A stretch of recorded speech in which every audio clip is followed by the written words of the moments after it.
Hello and welcome to Seismic Cinema. This is a wee cheeky bonus episode because it's actually Colin's 31st birthday. And I know what you're all thinking. He looks super old for 31. And you're probably right. Happy birthday, Colin. Thank you, Paul. Very kind of you. Yeah. So we're actually waiting on our third as well, Daniel. He's having a bit of trouble with the weeing. So once he gets her sorted, he'll be jumping on as well. So if a third person pops up, then that'll be Daniel. So yeah, we're going to be reviewing episode 3 of Kenobi. Colin, it's your birthday, so you can say what you want. Okay, I've got a cat meowing at a door. Hold on. It's not what I was expecting, but yes, that's me sorted now. Live stream ruined. Right, so yeah, am I starting off then? Hi, on you go, because we had a wee discussion, well, not a discussion, but just kind of a brief take of what's going on, and I think we're going to have some different views. Yeah, I think you think I thought this episode was absolutely perfect, which isn't the case, but you do seem quite strongly against it. But, Scarlett's saying something. I don't know what it is, but I'm just going to ignore that one. What's she saying? Paul done that terrible? No, I don't know what she says. Right.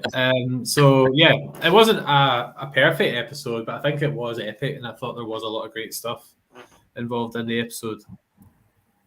See, I'm kind of the other way about it. I thought, like, there was some good bits in it, but at the end up, I kind of felt it just be a bit underwhelmed. There was a bit where I felt a wee bit disappointed, but I think that it was maybe possibly by design, and it will be sorted in the future. But will we save the end of the film till later, or maybe talk about like the first half? What film? The show. Sure, why not? Right. We won't do it beat by beat though. But Paul, it's worth mentioning your character that you've named yourself after tonight. Yeah, I just read something. Is it? That wasn't Zach Braff, was it? Yeah, I was just about to say that. Yeah, it was JD himself. Yeah. Because I looked it up, so I was like, I better spell his name right before I come on here. And then it was like Zach Braff or something. I was like, no way. So, some people thought it was Seth Rogen, but it was Zach Braff, JD himself. Man, they get some good TV cameos in there, don't they? Yeah, it's becoming a bit of a new thing for Star Wars, these celebrity cameos. So here comes Daniel now. Welcome, Daniel. You're live. Sorry, I'm late. You're live on the social medias. Yeah. No swearing, no farting. So Daniel, we were just talking about Freck, how would we best describe him, the taxi driver in this episode? Moman. Oh yeah. How did you guys find him? What did you think of him? I'm not a fan of the aliens having like speaking English essentially. I don't know about you guys. Does it bother you, or do you prefer when they've got subtitles? It doesn't bother me that much. No, it doesn't bother me either. As long as they're a good character. Do you know who voiced them then? Is it Zach Braff? Yeah. That's JD's a massive Star Wars fan because Donald Faison, Turk, he's voiced a character in the animated series before. Oh, how good would it have been if one of the stormtroopers in the back of the thing was Donald, because he's always a stormtrooper in like the Robot Chicken, isn't he? He always does the voices. You never know. Maybe it was. I kind of thought Freck was going to be a good guy, but not a good guy, but an alright kind of guy. Then it turns out he was a treacherous mole man. I thought it was obvious as soon as Leia hailed the cab. I knew he was going to be up to no good. The cab. I know. Did Freck die at the checkpoint? No, Obi-Wan just kind of hit him. Like, oh, did he? I can't remember. No, I think he just kind of scuttled away.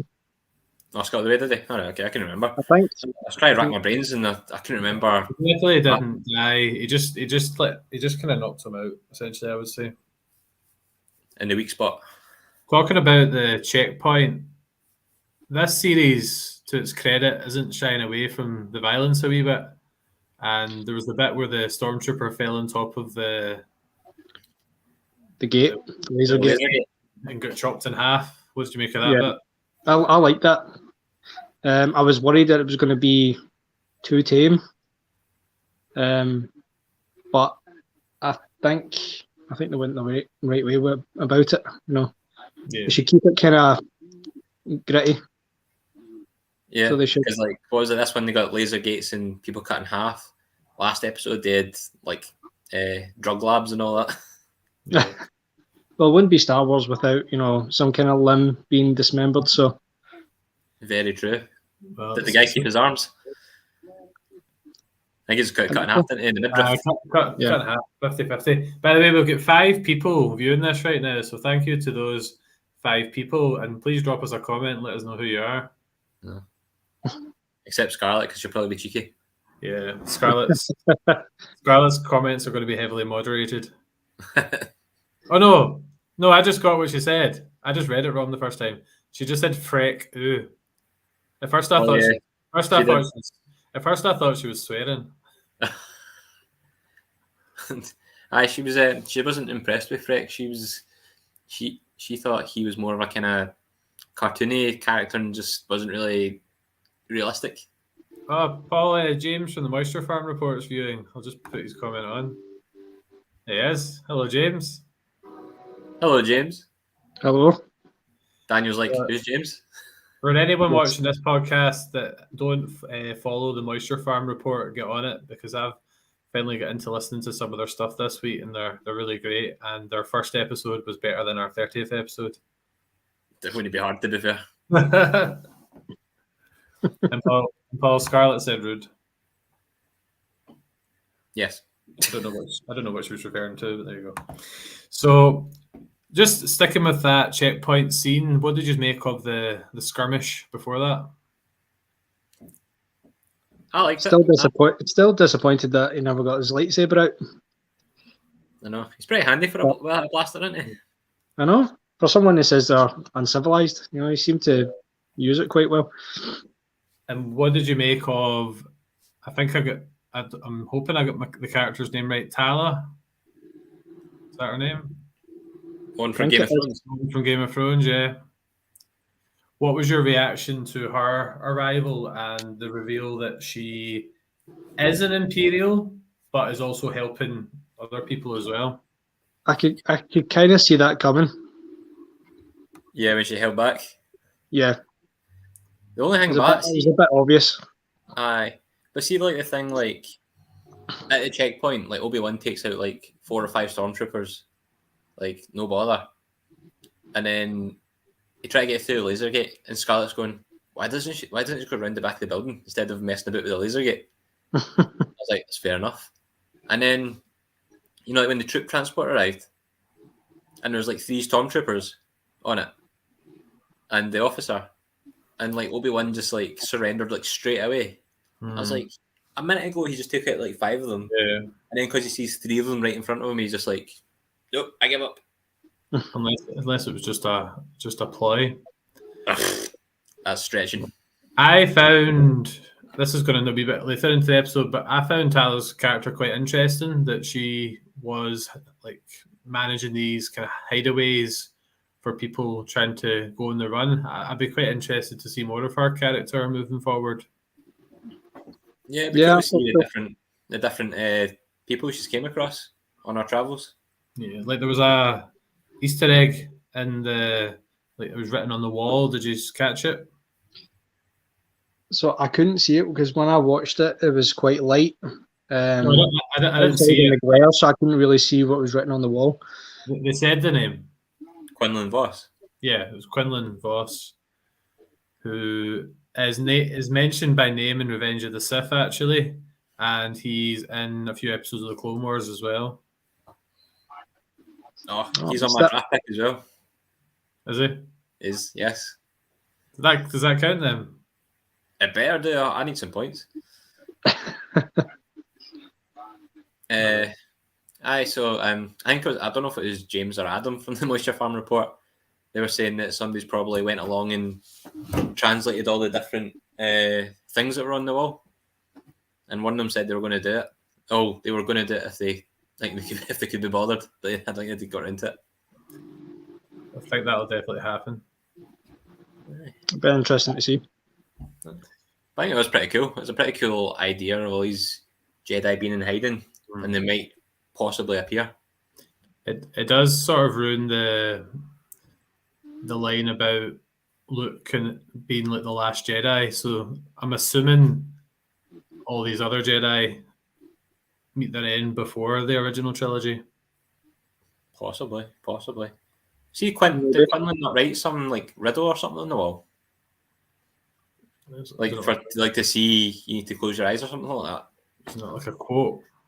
I don't know. I thought it was maybe like a riddle or something. But I don't know what it was about. I just kind of thought there was more to it. Yeah, it's one for the rewatch. There was a really nice discussion actually between Obi-Wan and Leia about the Force on the transport at the start of the film. When she was asking what's it like to have the Force. Yeah. I liked his analogy on it, actually, what he used.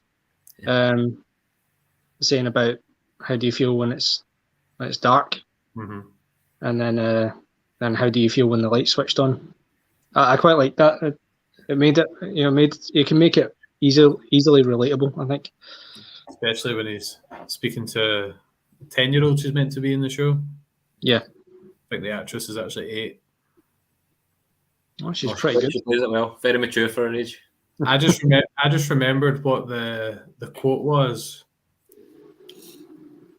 Leia was asking if Obi-Wan could speed the ship up, and she asked if he could use the Force, and Obi-Wan said, "That's not how it works." That's the one I was talking about, Paul. That was right. Like what Han said in Force Awakens. Yeah. I'm glad I remembered that because that would have annoyed me for ages. So instead of calling it the Force, can we just call it like the Nightlight? Yes. Copyright, Paul. Yep.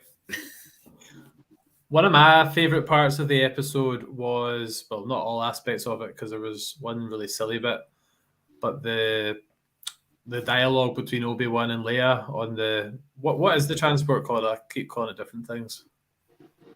Which one? The cargo one or the Frex? Frex one. I'm just going to call it the mining truck. Right, the mining truck. I really enjoyed the conversation there. What did you make of it? I quite liked it. I think their relationship seems quite natural, actually. And you could see... Sorry, I'm looking away because I'm watching the episode as we're talking about it as well, trying to recap. It's quite natural, and you could see that he really is, Leia's mum meant a lot to him as well. So you get that kind of emotional side to it. I really like that. Do you feel like this contradicts? This part contradicts A New Hope? Do you know how obviously Leia said, "You served my father in the Clone Wars"? I don't feel like it really does, because she's just stating the fact that Obi-Wan worked with Bail. She didn't really make it out like they didn't know each other. I know. Plus, you wouldn't have time, instead of going like, "Oh, you served my father in the Clone Wars," you'd be like, "Mind that time you saved me from such and such and such and such. We did this adventure, by the way." Yeah. I'm enjoying it. I thought Leia might be in some of the show and then filter out of it, but do you think she's probably going to be in the rest of it now? I think she might only have 1 or 2 episodes left and maybe cut to another central character. Yeah, I don't think they can carry it on through, because they already had the kind of like Mando and Grogu, like the older one looking after the younger one kind of thing. I think we don't need another one. Scarlett was telling me about this last night as well. She thought it was the kind of mirroring that kind of relationship. Basically, I've got no views because Scarlett said them all. Omega as well. Omega. Yeah. It's becoming quite a staple of the Star Wars Disney Plus shows. The Dad Batch. Yes. So, yeah, the bit I thought was really stupid was the stormtroopers were sitting across from Obi-Wan talking about the fact they're on the hunt for a Jedi. And in the last episode, we saw that they'd sent out his picture.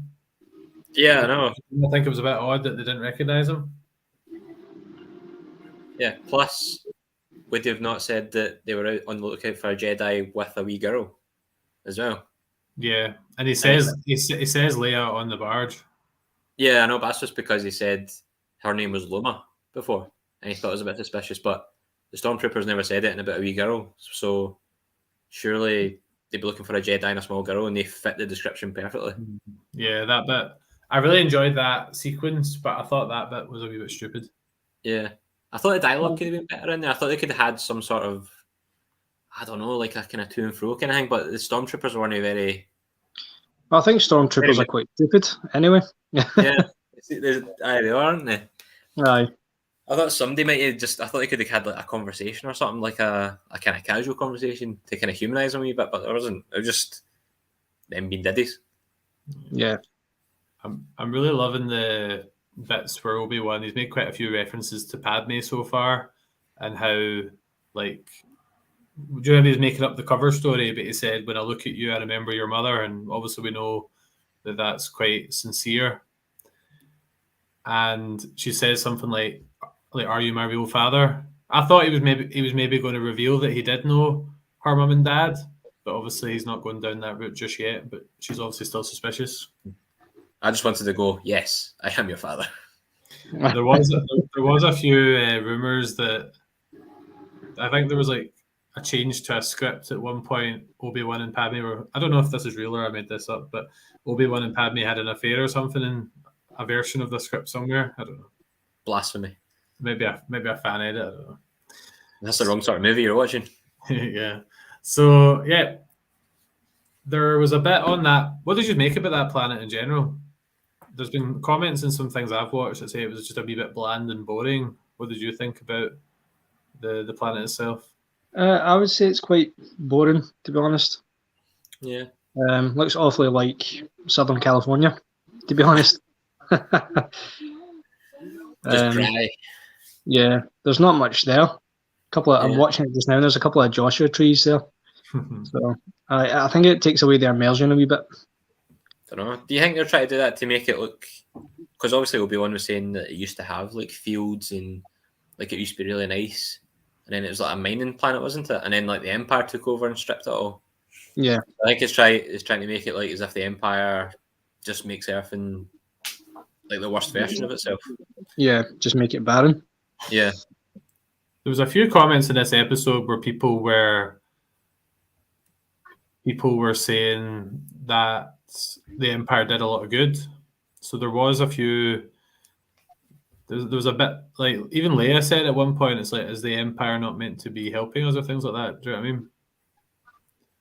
So yes. I think there was a view at the start that the Empire was out to do good, but then people quickly stopped believing that.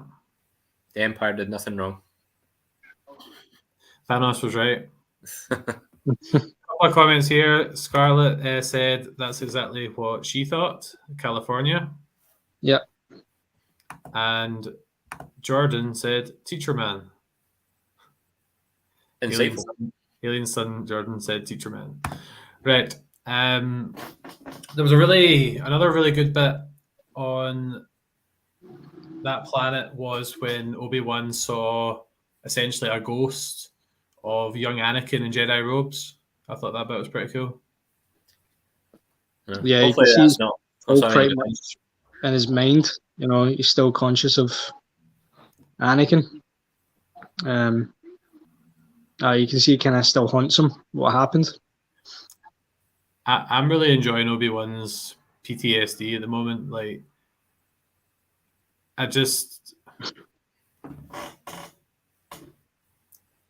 yeah, they easily could have not went down this route, and I think it was quite a brave decision to show Obi-Wan in the state that he's in. Yeah, it shows you that he's just human. You know, he's not Superman. So, plus you got to have a dip to have a rise. Yes. So we spoke a wee bit, Paul, in the first episode about Reva, and I don't know about you. I thought there was a wee bit of redemption for her character in this episode. I thought it was a better performance and looked to the story a bit better. I don't know. I'll let Daniel weigh in this one first. What do you think of Reva? I quite like her. I think maybe the first two episodes she wasn't given enough screen time, to really build on her character. But I think episode 3 kind of made her stand out a bit more. But I feel as if after she's seen the kind of symbols or the writing on the walls, I feel as if she might change a little bit. She might be seeing the light. I don't know if she's relating to something, just the look on her face. She could be one of these people, one of these kids that were smuggled out, and she's relating to that. That's what I read into that scene anyway.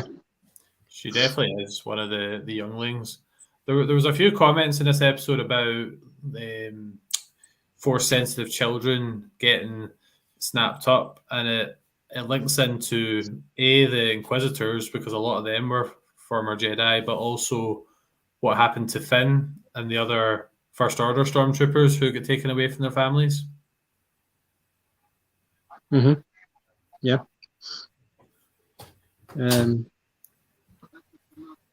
I don't think they want. I don't know. It could be a storyline, a story arc that we've not seen yet. It could be to do with I don't know, just to keep any Jedi from rising up again. So they kidnap them and kill them. I don't know. It's a bit dark, but I don't know.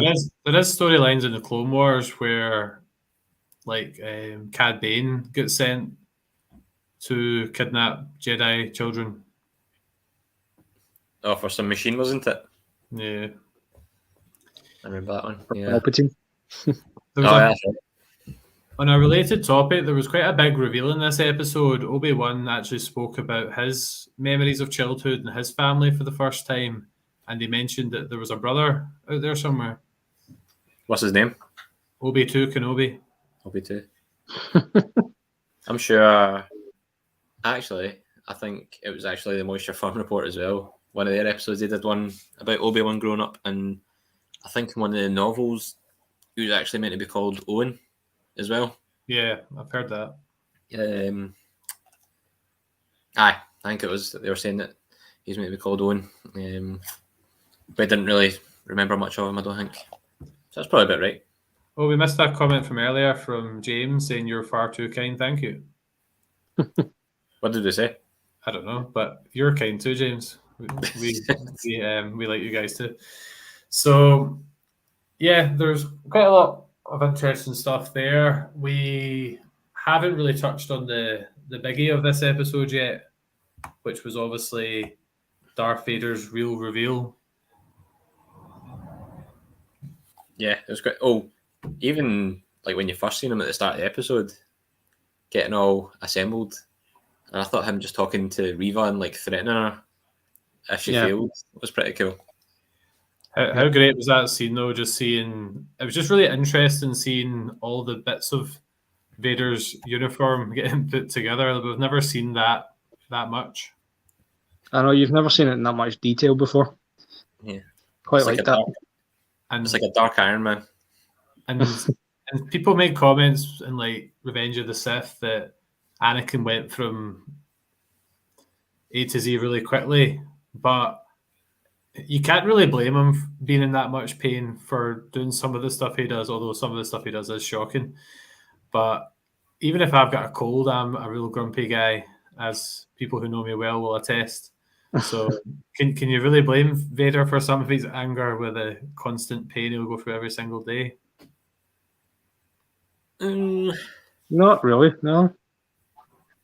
No, I don't go, I'm a bit sore, I'm just going to snap a few necks.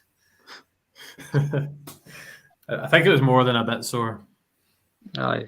Might not just be physical pain as well, it could be mental pain that makes him that angry as well. Yeah. just before we move on, James is enjoying all the free promo. So yeah, guys, get following the Moisture Farm Report. They're not sponsoring us, promise. But if they want to, we'll accept it. And I can't remember what Jordan was referring to, but he said Obi-Wan's brother was a red and black faced hornhead. I don't know who that is, Jordan. If you can enlighten us to that, that'd be great. Is he talking about Darth Maul? Yeah. Know, why is Darth Maul Obi-Wan's brother? Don't know.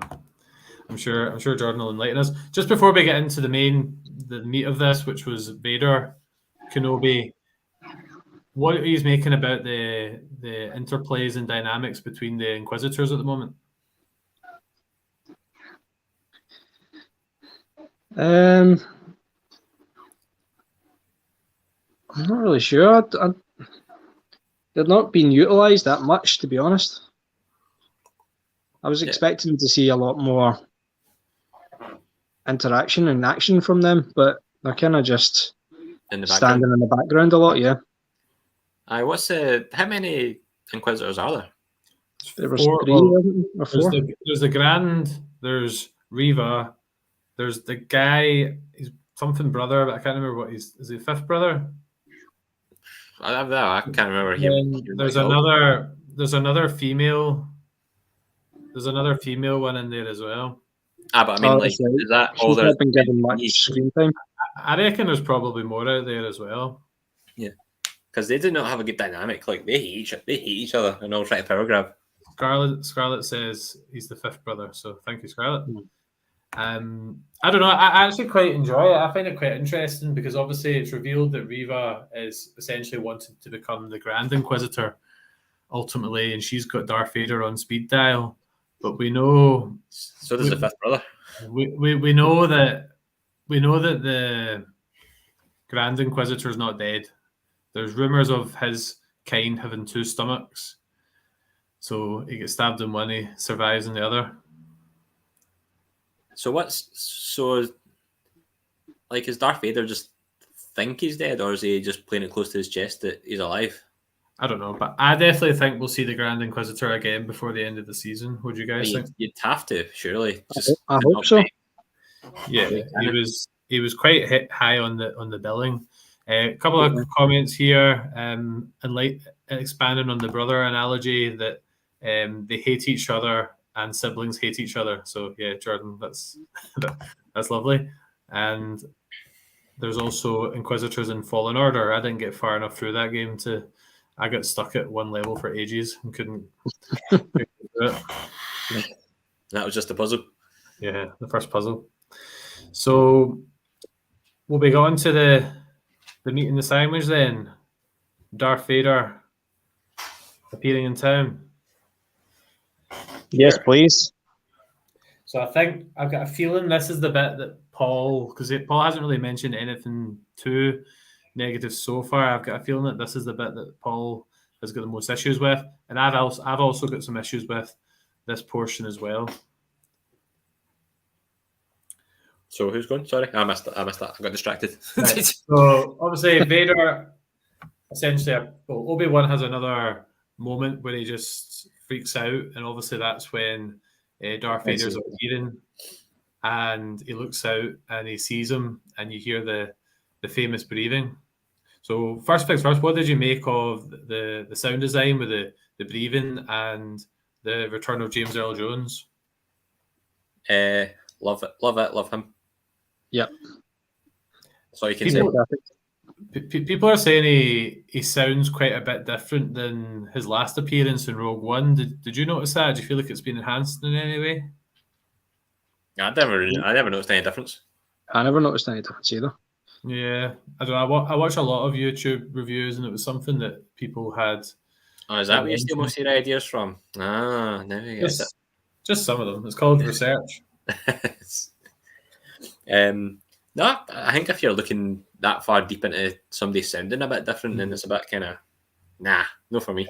Vader, I don't think Vader can be Vader without James Earl Jones. Like the voice is pretty much everything. Yeah.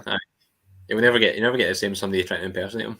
Yeah. A big criticism of this show, and it's not bothered me that much, but I can sort of see where people are coming from, is the score and a lack of some of the famous scores that already exist. What's your view on the music?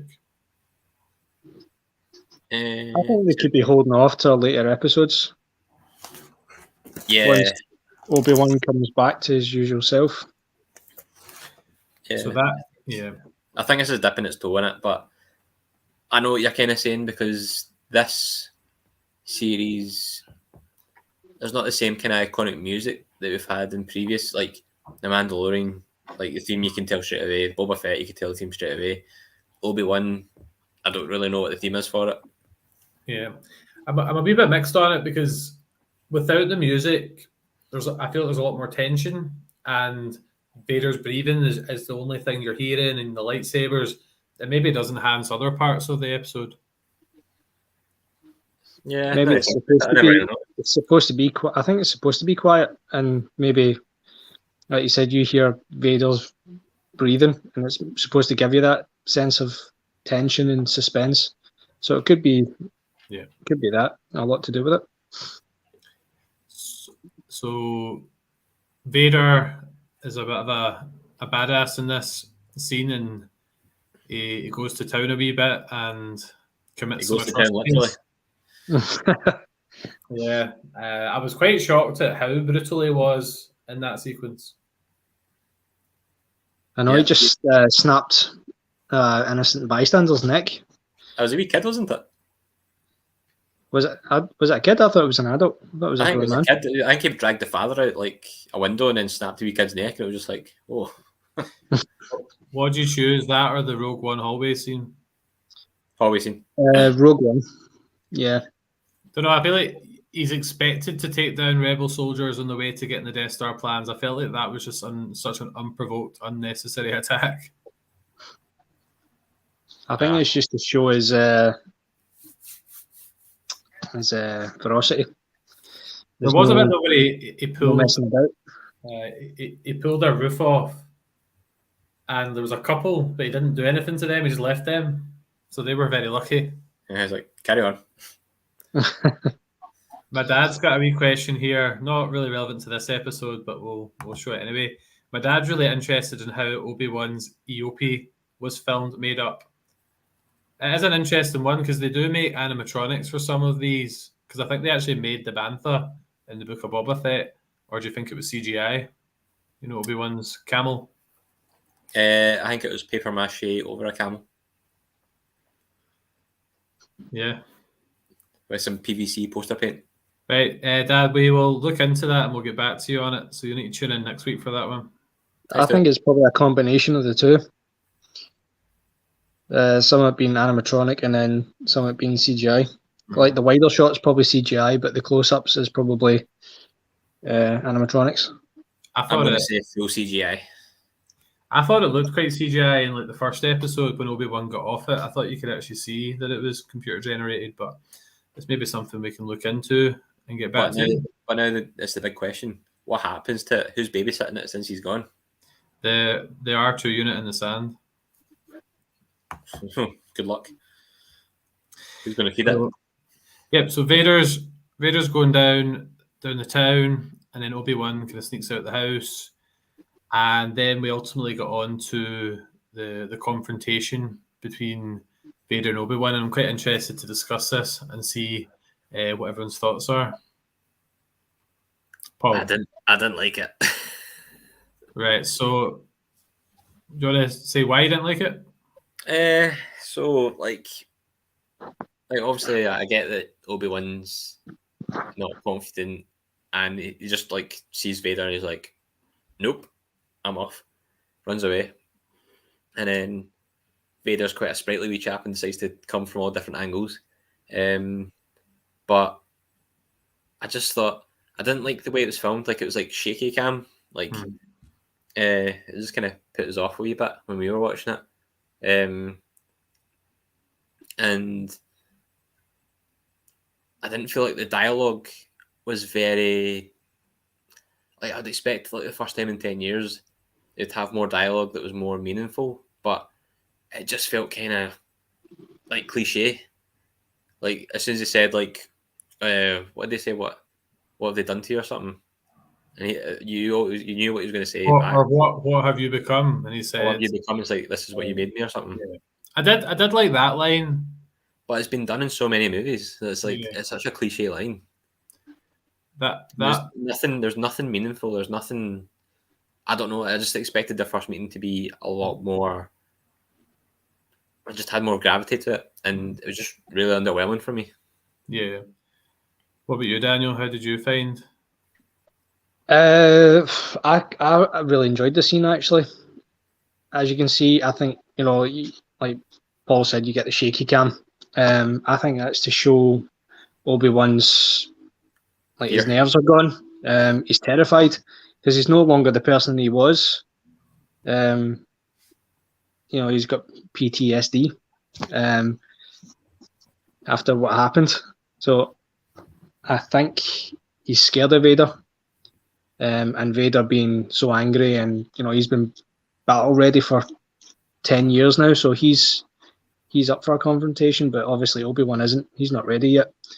So I quite like that part. It shows that he's vulnerable as a character. But even that, if Darth Vader's been battle ready for 10 years and Kenobi's so far out of it, do you not think Vader would have been able to take him out dead easy? Vader didn't want to kill him. He wanted so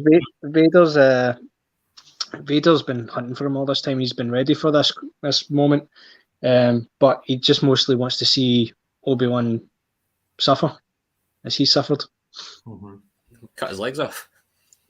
Well, look what he did in the fire. He wanted to watch him burn like Kenobi watched him. Yeah. I'm kind of in the middle of the two of you. Like, I do agree with Paul. I thought there would have been more dialogue. I didn't hate the bits that there were. I just thought there'd be more of it. And I didn't really like the scenes when they were quite far away from the action, but I didn't mind the kind of close quarters fights. And I think Daniel's right in the sense of Obi-Wan is just terrified. He's out of action. He's barely used the Force in 10 years, never mind a lightsaber. And I think Vader was not aiming to kill him. As Daniel said, he's aiming to torture him. Also, I feel like the first 3 episodes were showing the decline of Obi-Wan. My prediction is this is just the initial meeting, like Darth Maul and Qui-Gon in the middle of Phantom Menace. Yeah. And there'll be another confrontation near the end. But I think Qui-Gon's training will kick in next episode, and that will lead us towards the Obi-Wan that we know from A New Hope. So that's how I see it going. I don't know. Yeah, so. yeah, because it can't just be that and then more of that. Yeah. No, there's going to be a bigger fight scene, and it's going to be more like the battle at the end of Revenge of the Sith. I think you'll see more of that. Yeah. But that might be maybe one of the latter episodes, like maybe towards the end of the season. We're only 50% through, and although some of the issues were with how it was filmed, I think it's hard to consider the whole series until we've seen the end of it. Because see if you just had that short Darth Maul Qui-Gon fight in Phantom Menace and nothing else, Darth Maul wouldn't be remembered the way he was, and neither would the movie. Mm-hmm. Yeah, definitely. We've actually got 7 viewers at the moment, which is an all-time high at any one time on the live stream. So thank you to the 7. And if any of you haven't commented to let us know who you are, then do so, because we really want to know who's watching. So just now, if you can see that. No. And it was good seeing Old Blue again. We're up to 8. Hit the big light. What is going on? Let's try and get to double digits before we finish off. Qui-Gon's definitely coming, though, isn't he? Yeah. It has to be.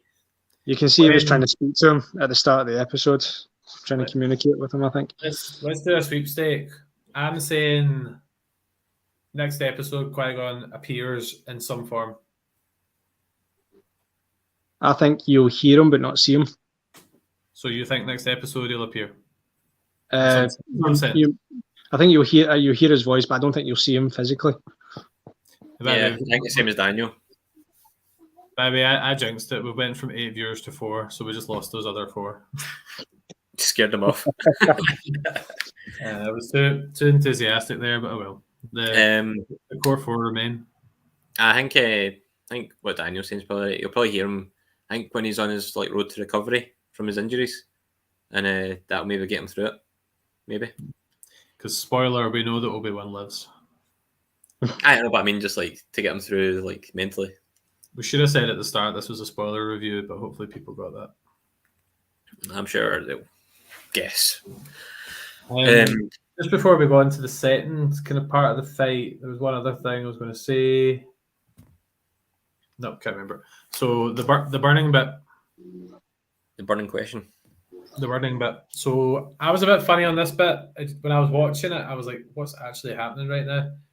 And watching it again, I'm still a bit confused with aspects of it. So it'd be interesting to hear what you guys thought of the burning episode. Well, what are you confused about? What was the bits you're confused at? It was just kind of weird because Darth Vader started the fight by using his lightsaber against some kind of substance which created the fire, right? Yeah. But then, did he not make the fire disappear before Obi-Wan, or before Tala shot it and started it again? I think so. I think. Why couldn't he just make the fire disappear the second time and then get to Obi-Wan? He was tuckered out. So I think you see Vader, just a close up of Vader just staring. I think he was maybe feeling a little bit of compassion, the way he felt he used to feel about Obi-Wan. I think that's why he let him go. I think he felt a wee bit of the way he used to feel. I was watching that episode earlier again, and that's what I kind of felt from it. I know, but Eddie, I don't know. There's no way to indicate that's happening. He just kind of just stares at him. Well, I mean, I think it's open for interpretation, but that's what I felt from it. And obviously, from watching the original movies, they always say there's still good in him. So maybe he still has that fight with himself. I think that'll come in the next few episodes. We'll need to see that because that's an important quote. There was a great image where you could see the flames flickering in Vader's eyes, and it was obviously symbolic of his burning. Mm-hmm. Talking about lava, how cool was it seeing Vader's castle in Mustafar again? I loved that. Yeah, it was pretty cool. That was great. So there was. Yeah, I was quite in shock when Obi-Wan starts getting pulled into the fire because he was obviously pulling him by the Force. Yeah. I was quite shocked that they went down that route, but it really did make sense, as Daniel said, to make him suffer the way he suffered. Oh, see when you're watching it, and you see him getting pulled into the fire. It actually looks like Obi-Wan's shuffling himself into the fire, the way his legs are going, as if he's pushing himself into it. That's how I portrayed it the first time. I thought he was just trying to get through it to the other side, but then when I watched it looks like he's shuffling himself into it. It's like that was one of the reasons why I was confused about this portion of the episode. It was a bit of a weird way to go with it, I thought, because you're saying, he could have just extinguished the fire, or he could have just picked up Obi-Wan with the Force and brought him to him, whatever. But he needed this fire to be a barrier for some reason. Yep. Did you view it as Vader was a wee bit scared of the fire himself? Yeah, no, because he set the fire in the first place. He went right up to it and set the fire. Yeah, I guess there is different ways to interpret it. Obviously, the person that Tala rescues him, but also the droid. And I just wanted to mention the droid. I love that bit. It was a maintenance. Was it a maintenance droid? He's a loader. A loader. And he had the hammer behind his back, and I was like, this guy is about to go to town here. And he didn't, but I quite liked that droid. Yeah. I know, I wonder if you'll see him again. Just before we start to bring into a close, just a couple more comments there. Jordan thinks Qui-Gon will appear in the last second of the next episode, but won't speak until the episode after that. And that's quite a common thing that happens as a hook to the next episode. James thinks they'll hold off until episode 5 or 6. Really bring Obi-Wan to rock bottom. Then Qui-Gon comes in when Obi-Wan really needs the guidance. I would argue, James, that this is quite rock bottom, getting beaten up and burnt. So I'd be interested to see what else you think is going to happen to Obi-Wan over the next episode. And he's lost the girl as well. Yeah. And last comment, Jordan believes the term is plot convenience when we're talking about the burning bit. So yeah. Jordan is ripping you, by the way. You keep him in check. Right. So I think, the last bit Paul we just wanted to touch on there was Leia's side of the end of this episode and her escape from the planet. Or lack of. Lack of, yeah. So what is it? They go through the escape tunnels. Tala takes her through, and Obi-Wan's like, get her to the port. And then halfway through, Leia's like, go back for Obi-Wan. He needs your help. She's like, okay. But I was really confused. I don't know if it was maybe the TV was too dark or something, but how did Reva know where the tunnel was? What did she see that made her think, oh, there's a tunnel there? Or a door? I'm not sure. I have no idea. Like, I could see it better last night when I had the blinds closed. See, when I watched it in like the daylight this morning, I found it harder to see the darker scenes. I can actually see the darker scenes in shows better at your house, Paul. I think it's because your TV's up high. All right, usually our TV is rotten when it comes to dark scenes. It's all pixelated. Yeah. But anyway, I think she's got like force powers, like in like Fallen Order, where like the path is highlighted to you. It's just she sees it. So that's the state of play. Reva's got Leia, and Tala's going to take Luke to a planet they mentioned twice, but I can't remember what it was called. I can't even remember what this planet was called. I struggle with planet names. Was Mizuno? No. You said Luke. Was that sorry? You said she's going to take Luke. Leia. Everyone. You're taking the right twin. So she's going to take him to a planet that is basically the place where people who are running away can get like new identities. I think that's what was mentioned. Yeah, I think so. Were you a bit confused though when Tala went to go help Obi-Wan, but Reva was already at the entrance to the tunnel, and then Tala ended up helping Obi-Wan, and you're like, how did Reva not catch her? And then Reva was obviously at the other end of the port, so she didn't go down. She must not went down the tunnel and went round to the port over land or something. Like, I thought it was like, see when Tala showed up to help Obi-Wan, I was like, how did she not bump into Reva? Yeah, I don't know. A bit strange. But overall, if we just give her out of tens, so I think there was bits that I didn't like, which were similar to Paul, but I still think this was the best episode out of the three. Oh, definitely. Personally. What's your rating then? Because what was your other ones? 9s and 9.5s now? I think it's really hard because it is literally 50% through, and we're not seeing the full picture yet in some ways, but I don't know. I feel like Daniel's maybe right that the shaky cam and the filming of the scene was just to show how. I know. I get that. I just thought it was. I don't know. It just reminds me of these kind of like budget kind of fan films and all that kind of stuff. Like, I know what they were going for, but it just feels a bit outdated for me. Has our discussion changed any of your opinions, Paul? Are you feeling a wee bit more positive towards it, or are you still feeling the same? You know me, mate. I'm always negative, Nelly. Not recently. No. To be fair, I get some of your points, but like, I don't know. I came off watching it. Like, I don't know if maybe I'd hyped it up too much beforehand, because if a couple of people had put on Twitter stuff like it was like amazing. A couple of group chats were in. I'd seen a couple of kind of wee snippets. Daniel said that too.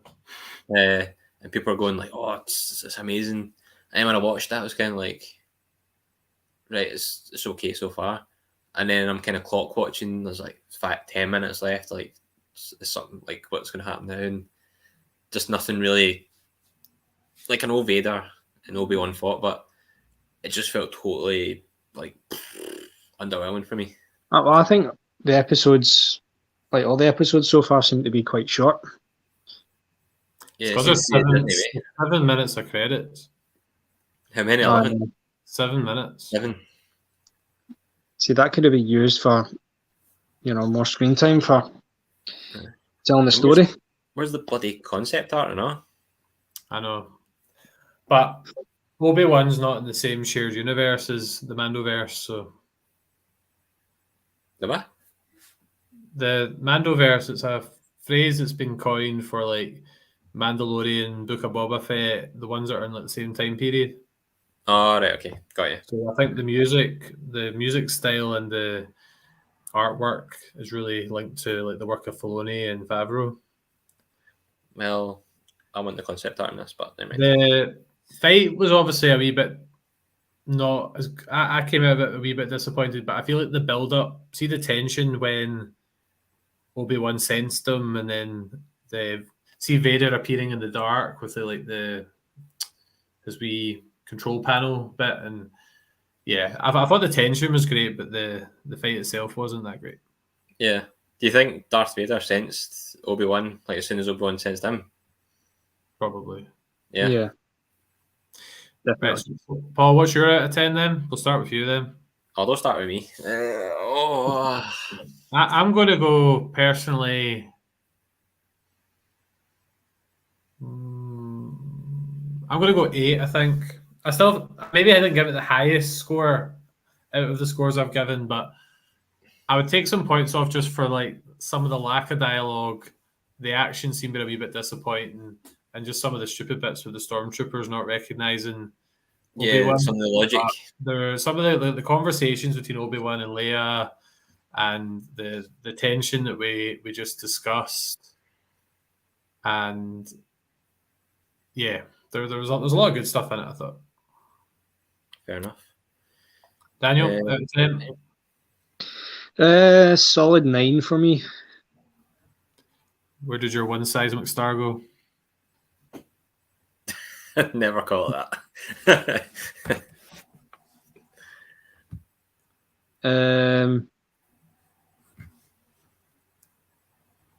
I would just say a 9. I would say, I mean, it was a bit, towards, I don't know, certain bits were a bit slow, and like you said, maybe some bits didn't make sense. Dialogue could have been better, but all round, I think the tension and stuff like that, and the confrontation between Vader and Obi-Wan, I think it really worked. Because it's not the last time they're going to see each other. There's going to be a bigger showdown towards the end, so it just makes you more anticipate it a lot more, I think. Nice. Cool. And Paul, the spotlight's on you now. We just gained an additional follower on YouTube, so don't lose it. Right, okay. 11. No. Don't hate me. I'm going to say 6.5. Oh. Like, I love Kenobi.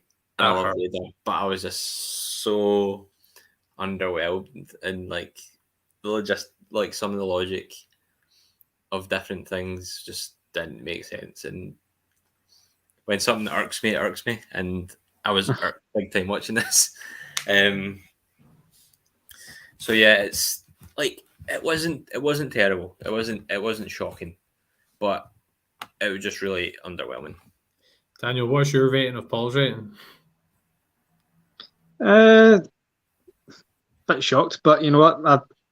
I can kind of see where he's coming from. But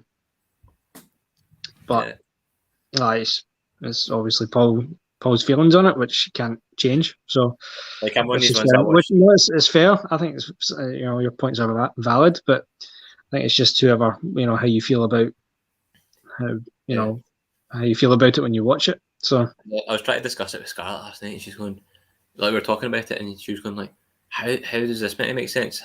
And I was racking my brain, clutching at straws, trying to justify things. And I was thinking, none of this makes sense. Like the stuff I was talking about, and I was like, how does that? Like, obviously, Deborah Chow is like an amazing director. I know these kind of things. What parts didn't make sense? just like you're talking about like Vader and his compassion and stuff like that, but like that whole kind of fight scene, not the fight scene, but you could easily just got Kenobi back. Like that's the whole premise of the shows and hunting down Kenobi, and he just let him go. They could probably have caught Tala as well, because you quite clearly seen where she shot from, and nobody like shot back or anything. I don't think. Would you not think his main focus would be on Kenobi though? But Vader, but like the Vader didn't want. We discussed it in the sense Vader doesn't. He didn't really want to capture. He wanted Obi-Wan to like live in fear that it was going to happen again and be watching over his shoulder. I just feel like if I was him, burn him up, snap him back to me, and torture her back at the castle. But no, let him run and hide, and ultimately lead to the end of the Empire. It'll be interesting, Paul, for you to rewatch this one. Obviously, you probably will once the whole thing's done, just to see if your perspective changes. I'll probably watch it again, but doing it at 5.5. I'm not saying it will, but some things to come might make you change your mind, as it might make us change our minds as well. Jordan gave it an 8 as well. There's a lot of plot convenience, but still solid. 8 out of 10. Okay, so we should probably start wrapping up now, so I can go enjoy the rest of my birthday. So thank you to the mostly... Happy birthday, by the way. I totally forgot. Wish you happy birthday. Happy birthday, mate. Thank you, Daniel. There was about 5 people that watched pretty much the whole thing, although there's 4 right now. So thank you to those that have listened in. I hope you've enjoyed our ramblings. Please feel free to drop any comments on with your ratings and any further views or questions. We're not Pablo Hidalgo, who's like the creative consultant for Lucasfilm. We don't have all the answers, but we've got some of them. So you heard of Pablo Hidalgo? I've heard the name. He's basically the guy who, and it's a bit ironic, he's the guy that has an overview of all media and makes sure it all fits into canon. All right, that's some job. Yeah, particularly nowadays. Yeah. So is that the guy that got rid of all the expanded universe then? No, I don't think that was his decision, but I think he maybe just came in after that, to be honest. Aye. So thank you for listening in to our review of Kenobi Part 3, not episode, not chapter, Part 3. And we are, for various reasons, too much Kenobi hype and some other commitments, we're just going to do the one podcast a week while Kenobi's on. So next, probably to discuss it, but possibly we could record on a Wednesday next week.